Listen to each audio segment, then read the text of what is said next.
as gunshots echo across the wind-swept, snow-covered reaches of the wild Northwest, Quaker popped wheat and Quaker popped rice, the breakfast cereal shot from guns, present Sergeant Preston of the Yukon.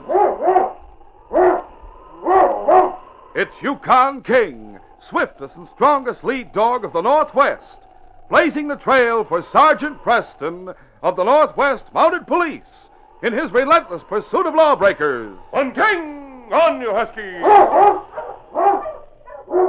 Gold discovered in the Yukon. A stampede to the Klondike in the wild race for riches. Back to the days of the gold rush. With Quaker puffed wheat and Quaker puffed rice, bringing you the adventures of Sergeant Preston and his wonder dog, Yukon King, as they meet the challenge of the Yukon.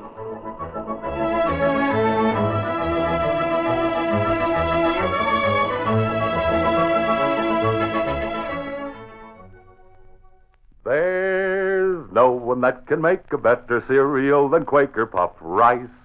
It's nice. And when you hear that shootin', you're darn tootin' that Quaker makes the ones shot from guns. So why not start off every day with a bang? For breakfast, enjoy the ones shot from guns. Delicious Quaker puffed rice and Quaker puffed wheat.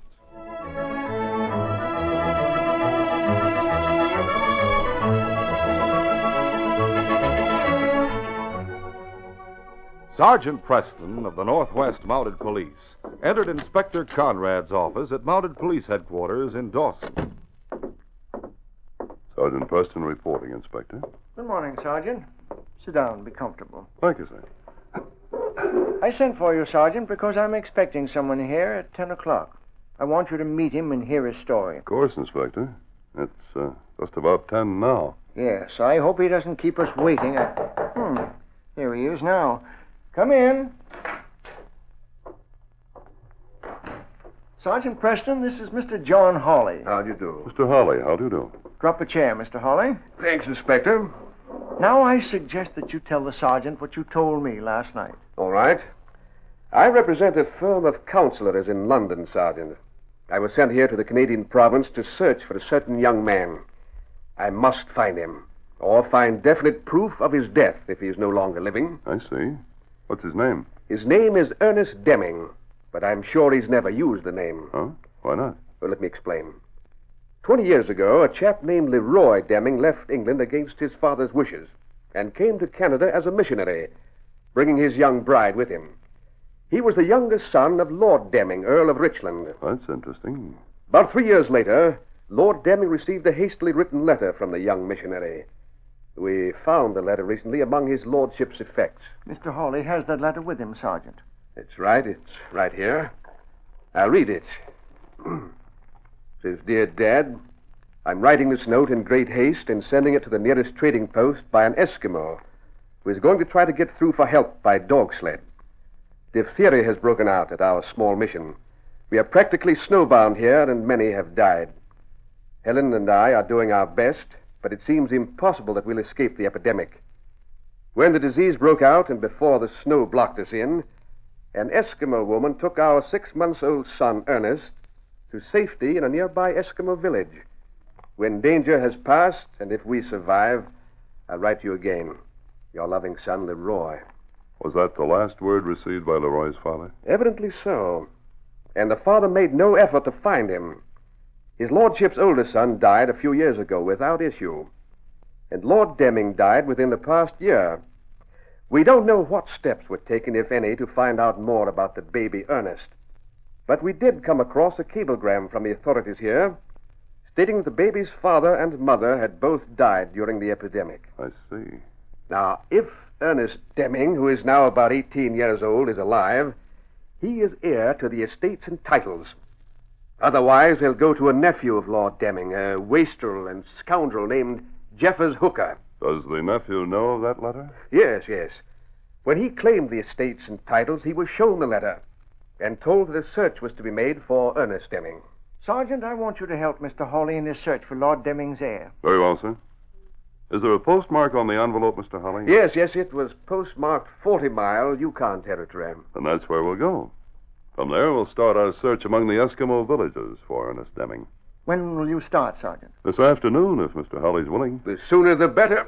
It shouldn't be too difficult to find an English lad among those Eskimos.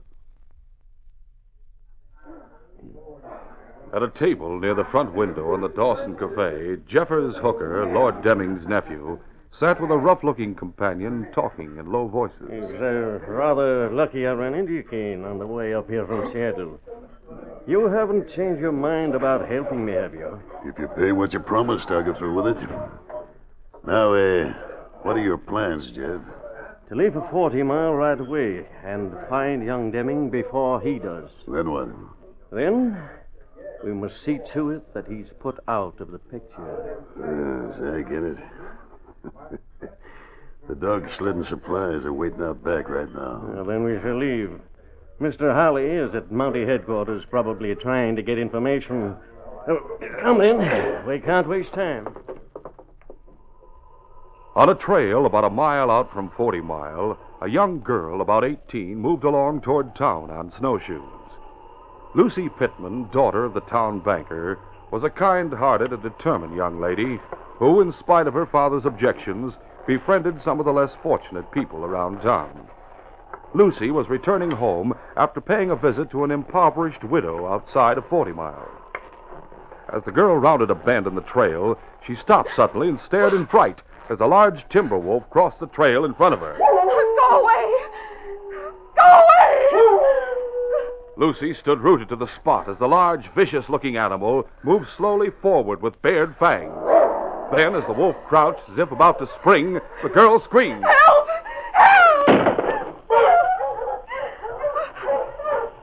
Help! Oh! You are all right, yes? Oh, yes. Yes, I'm all right. But if you hadn't come along, Well, you saved my life. Thank you. It was nothing. You mean to save my life was nothing? Oh, I did not mean that. I am very glad to save one so beautiful. I am Kalok. I'm Lucy Pittman, Kalok. My father will reward you with gold for what you've done. Kalok does not want gold for doing what anyone would do. You should not be out here alone on snowshoes. It is most dangerous. For a moment, Lucy didn't answer. She stared at the handsome young Eskimo standing before her and noticed his weather-browned but smooth skin and regular features.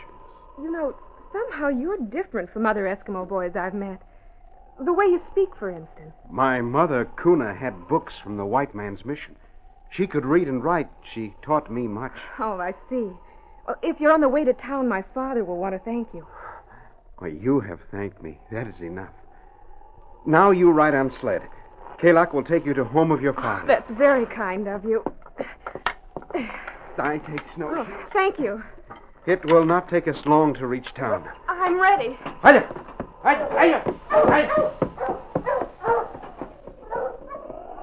During the next few days, Kalok came to town often, and each time managed to see and talk to Lucy Pittman. One morning at breakfast, Lucy's father, a widower, spoke strongly to his daughter. Lucy, I've been meaning to speak to you about a young Eskimo, that fella Kalok. What about Kalok? Well, people are beginning to talk. Do you realize that? You mean because Kalok and I are friends? Because you and that Eskimo meet openly and walk through town like he was actually courting you. Well, I almost wish he were. Carnation, take it, Lucy. Come to your senses. I'll not wait, have you. Dad. You see, last night I met Kalok, and he said he wanted to tell me something. I was surprised and very sorry to hear what he had to say. Much pleasure has come to me being with you, Lucy. But it must not go on. I have decided. I don't understand, Kalok. You are a fine, beautiful white girl. I, Kalok, am Eskimo. But Kalok... Wait. I must tell you. I am ashamed that I do not feel for my people as I should, Lucy. Kuna, my mother, was good, kind. Often before she died, she told me, Kalok, you are different. I love you as my son, but you are different. I hope you will be happy in village of our people. But I am afraid for you, Kalak. Afraid. What did she mean, Kalak? I do not know. I shall not see you anymore. Kalak the Eskimo must stay among his own. Goodbye, Lucy. It is better this way. Goodbye. Kalak, wait. Come back. Kalak. Kalak, I must see you again. I must. By thunder, he has more sense than I gave him credit for. It saves me the trouble of ordering him to stay away from you. Dad, you'll never understand just how I felt about Kalak. Never. That same morning at 40 Mile Trading Post, Jeffers Hooker and his companion Kane were talking to the storekeeper. Maybe you could tell us where we might find an Eskimo guide who knows the villages around here. Well, now, let me see. Offhand, I can't think of one, but... Why, Jiminy, here's just a man for you. Speaks good English, too. Kalak, come here a minute. You call me? Yeah, these two men want to hire a guide, an Eskimo. I figure you'll be just the one for him. You know the country and the villages around here, Kalak? Yes, I know. I think he'll do, Kane. All right. We're traders, Kalak. We want to go to all the Eskimo villages near 40 Mile. And I sure hope we find what we're looking for. We'll continue our adventure in just a moment.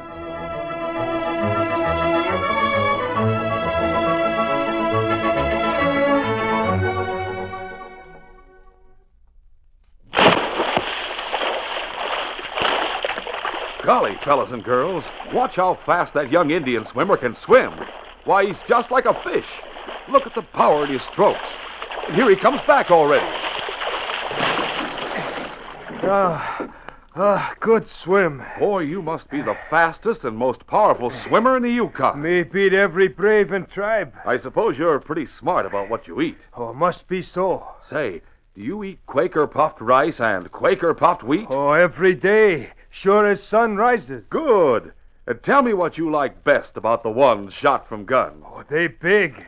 Indians like things big. Sure. That's because they're exploded up to 8 times normal size. Me like good flavor. And Quaker puffed wheat and rice are wonderful with milk or cream and fruit. Oh, Indian brave know they good for you. That's right. A strong brave like you needs plenty of good energy. And the ones shot from guns give you extra food values of restored natural grain amounts of vitamin B1, niacin, and iron. So you fellas and girls, take a tip. There's nothing like the one and only Quaker puffed rice and Quaker puffed wheat. Shot from guns. Try 'em for breakfast tomorrow.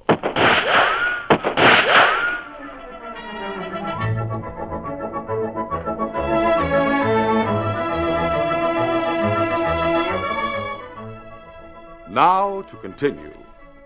That afternoon, Preston and Mr. Holly arrived in 40 Mile. They, too, stopped at the trading post to replenish their supplies and get information. Briefly, the sergeant told the storekeeper the facts and asked about any young Eskimo who might really be white. They were told about Kalak and that he had left that morning with 2 men whom the storekeeper described.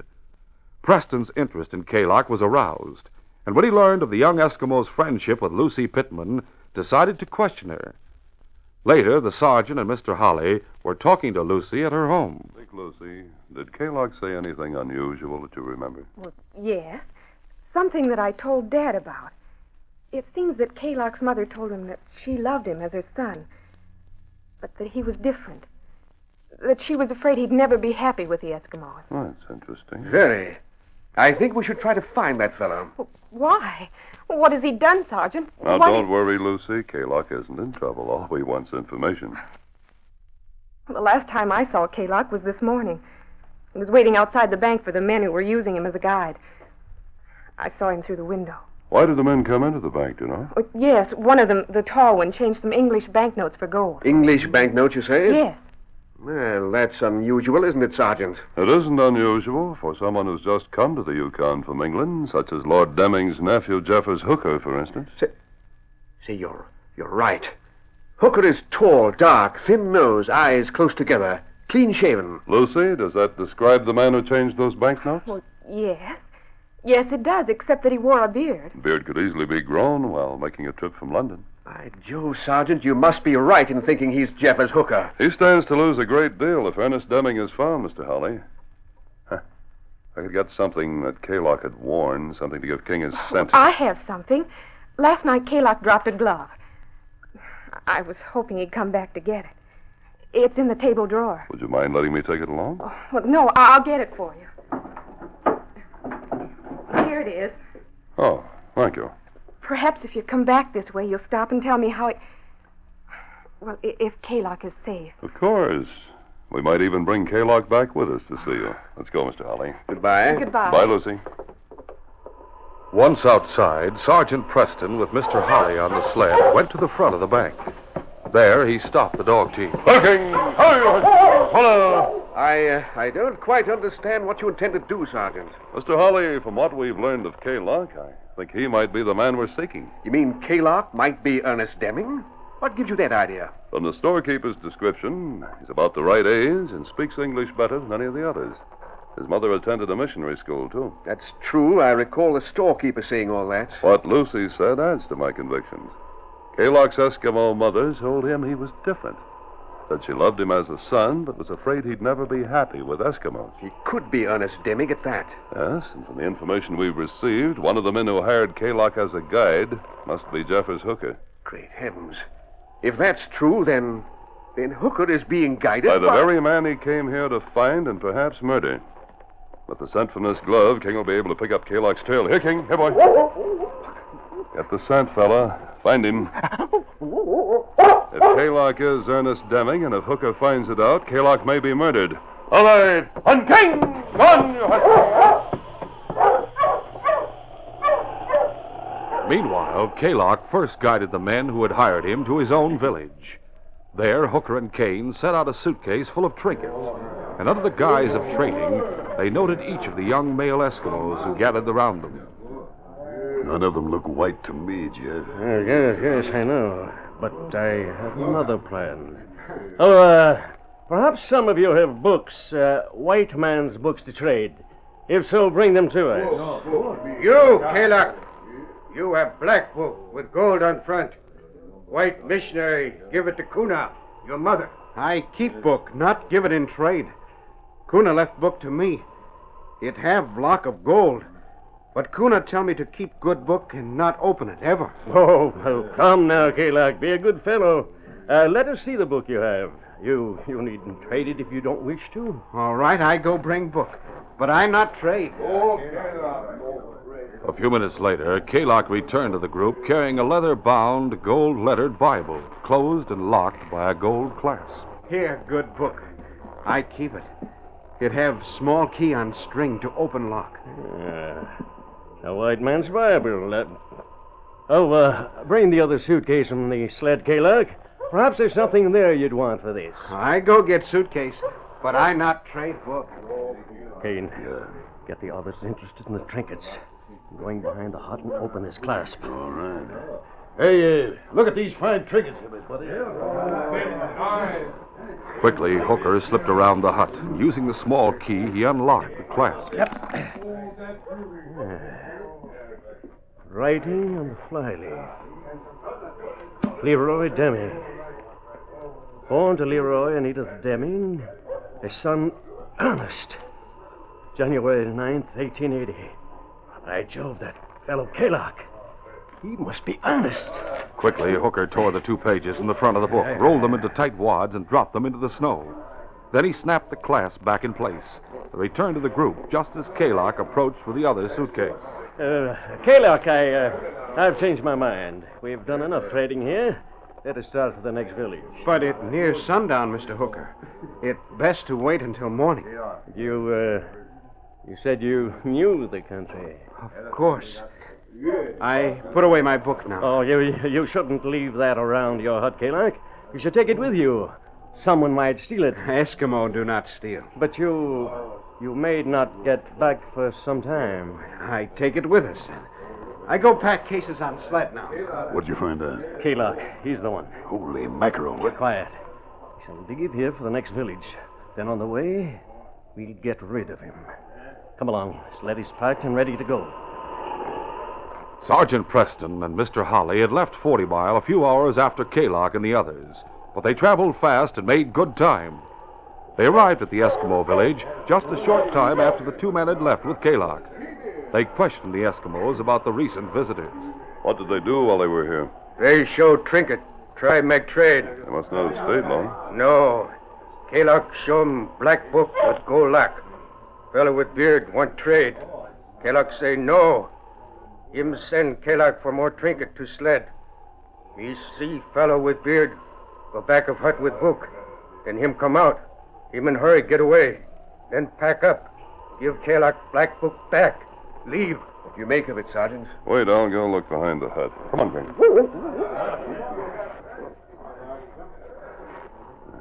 Here's where he stood in the snow. What's that, King? Oh, just scraps of paper. Sergeant Preston unwadded the 2 pages from Kaylock's Bible. Oh.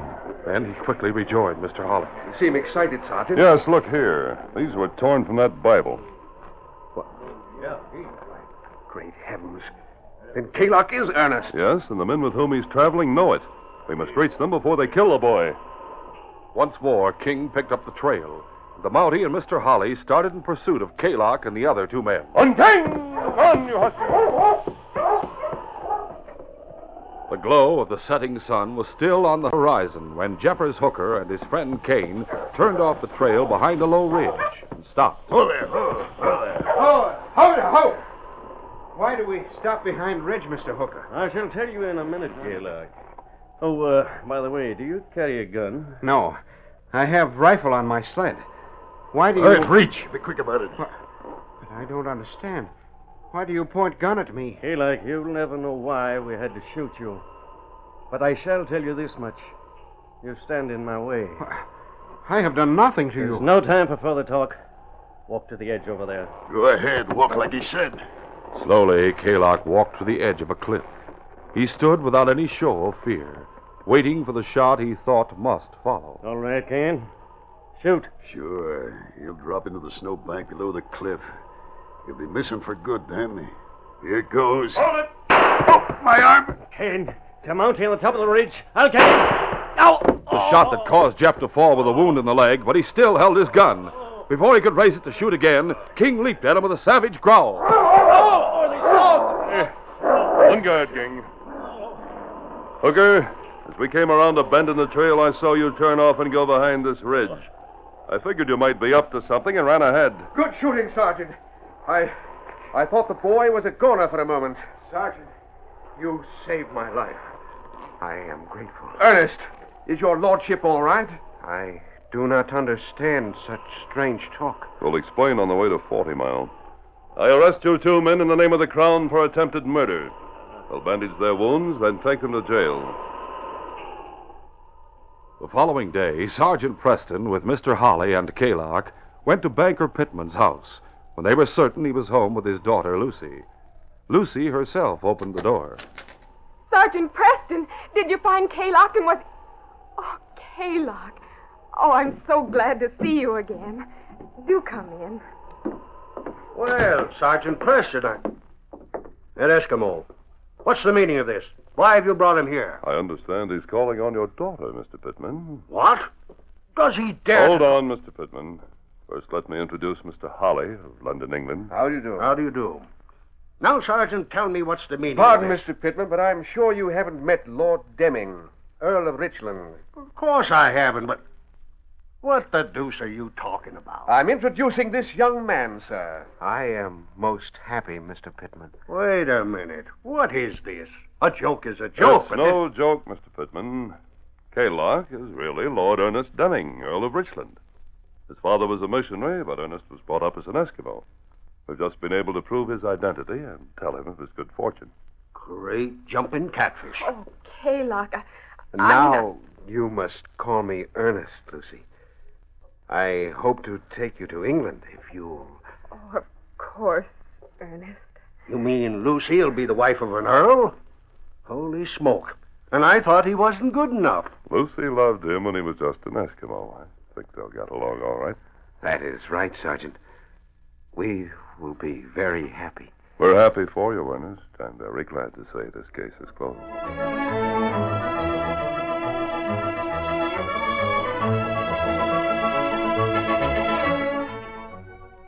Sergeant Preston will return in just a moment with a word about our next exciting adventure.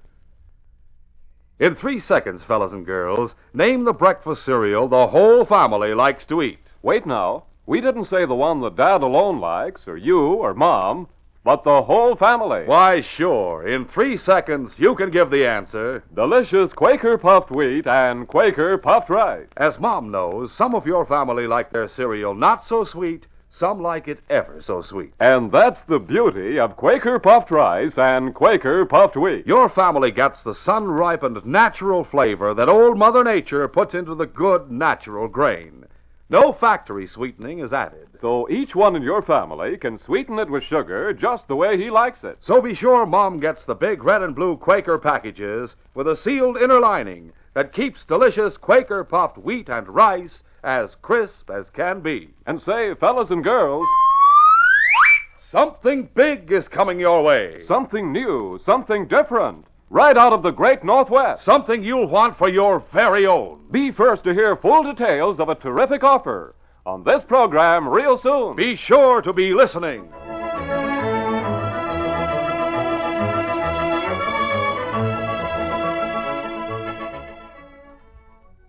And now, here is Sergeant Preston. Reporting for duty, Inspector. Sergeant, as you know, Matt Johnson was found dead on the trail between here and Crystal Creek. Yes, sir. He was caught in an avalanche, I believe. He was caught in an avalanche, true. But the coroner's report indicates that Matt must have been dead when the avalanche hit him. I'm assigning the case to you, Sergeant. Instead of an accidental death, it seems to be a case of murder. The man who planned Matt Johnson's death was so certain his guilt would never be discovered that he plotted another murder. And the motive for this one was a long, smoldering hatred for a member of the Northwest Mounted Police. A hatred for Sergeant Preston and the ideals for which he stood. Don't miss this next exciting adventure. These radio dramas, a feature of Sergeant Preston of the Yukon Incorporated, are created by George W. Trendle, produced by Trendle Campbell Muir Incorporated, directed by Fred Flowerday, and edited by Fran Stryker. The part of Sergeant Preston is played by Paul Sutton.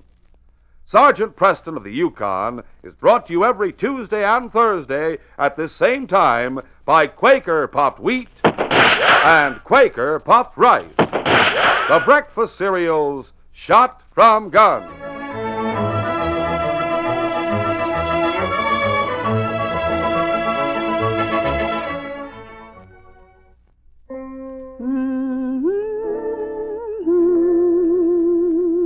Hello, folks. This is your friend, Aunt Jemima. Most of you know my Aunt Jemima pancake mix makes the lightest pancakes ever. But did you know it makes wonderful waffles, too? Yes, for crisp, golden, feather-light waffles, just follow the easy waffle directions on the back of my Aunt Jemima pancake mix package.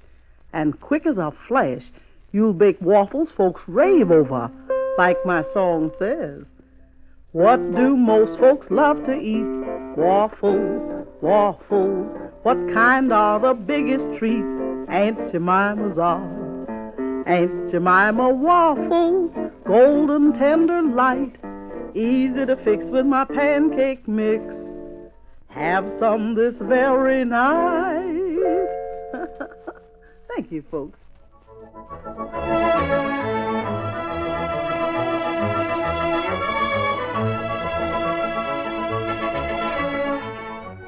This is J. Michael wishing you goodbye, good luck, and good health from Quaker Puffed Wheat and Quaker Puffed Rice.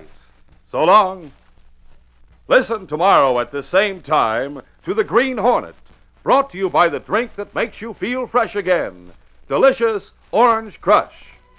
This is the Mutual Broadcasting System.